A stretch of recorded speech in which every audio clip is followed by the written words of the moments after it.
Guys, it's Sunday. You know what that means? Meal prep Sundays. The perfect day of the week to spend hours in your kitchen preparing all your food for the week. I can't think of anything I'd rather do on a beautiful, warm, sunny Sunday than spend hours in my kitchen.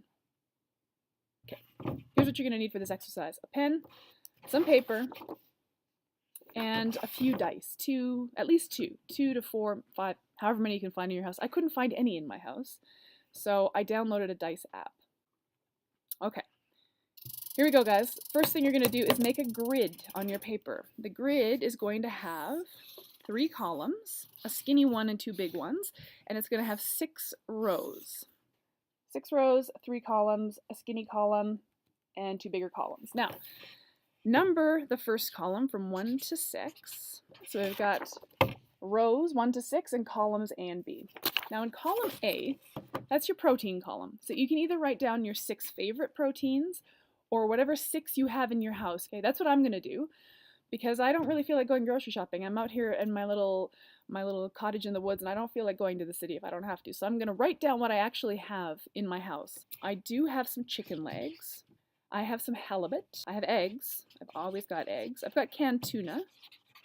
There's probably pork chops in there. And, oh, we have moose sausage, randomly. There's my protein column. This is protein that I have in my house. Now in column B, you write down your 6 favorite vegetables.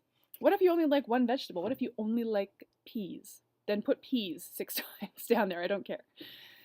I'm going to write down what vegetables I have on hand. I always have broccoli. I always have cauliflower. I have mushrooms. I have asparagus today.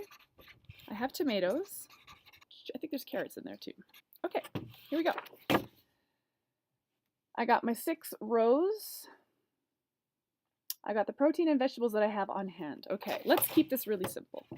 Okay, 2 dice. Give it a shake. Shake your dice, roll your dice. We got a 2 and a 5.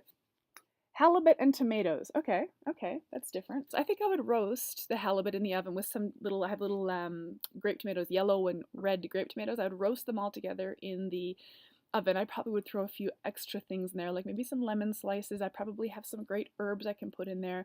I for sure would use a fat, drizzle some avocado oil or olive oil or even butter in the roasting pan. I could make a tomato salad on the side. I love a tomato salad, actually. A little tomato. Sometimes I'll use a balsamic vinegar and olive oil, or I might just use a lemon juice and olive oil. Remember, your dressing for your salad is like a fat and an acid. Eggs and tomatoes. Okay, here's how I would make that. I'd scramble the eggs with some diced tomato in it, and maybe I'd add a couple other things too. I probably would cook the eggs in butter. I probably would add a little bit of cheese. Maybe if I had some old wilty kale left in my fridge that was about to go bad, I'd chuck some kale or some greens in there too, like a frittata, right? 5 and 2. Pork chops and cauliflower. Okay. There's so many ways you can cook cauliflower. Yes, you can steam it, but why would you? Boring. Unless you're going to toss that in butter after and like salt and pepper it up. That would be delicious. A steamed cauliflower, I got no time for that. I roast my cauliflower. You can roast it whole, or I just chop it on a pan, toss it in oil, olive oil, salt and pepper, roast it up so it gets nice and charred and crispy. And then the pork chop, probably barbecue that. Let me tell you something. You can go crazy. You can go wild and crazy. You could use 3 dice. 5, 3, and 6. Pork chop, mushrooms, and carrots. This is a no-brainer to me because I love a roasted mushroom. I'd roast the mushrooms and carrots, chop the carrots into big chunks, throw the whole mushrooms on the pan. Again, put some fat on there, olive oil, avocado oil, throw in some salt and pepper. You could even dice up some garlic. You can add flavor to it, right? Whatever your favorite spices or flavors are. Put some onion in the pan, put some garlic in the pan. If you like whatever turmeric or you like whatever spice you like, throw that on the pan. 3, 1, and 6. Okay. Eggs, broccoli, and carrots. Eggs is a bit of a weird protein source because you probably are thinking about that for breakfast. But guess what, you guys? You can eat any protein you want for breakfast and you can eat any protein you want for dinner. And the police won't arrest you if you eat eggs for dinner or if you eat chicken for breakfast. 5, 5, and 5. Oh, I'm going to Vegas. Hang on. Okay, pork chops and tomatoes again. We've covered that already. Chicken legs, carrots, and broccoli. Oh, that's my jam. Oh my god, okay. Chicken legs and like a bunch of roasted veg. That's probably what I eat every day, but here's something for you now. Chicken and vegetables, I didn't create that. Like, I'm not taking credit for chicken and veg. But the way you've probably seen it expressed in your dieting history is a roasted, boneless, skinless chicken breast and steamed vegetables. I'm saying get a chicken leg and thigh with the skin on, roast it up, make that skin crispy, get that nice dark meat.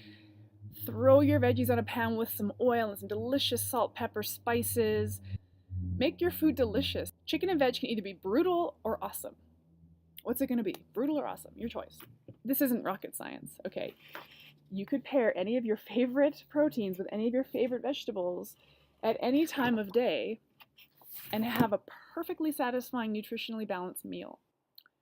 There's your meal prep tip for Sunday. I just saved you hours in the hot, sweaty kitchen when you could have been outside enjoying your life. You're welcome.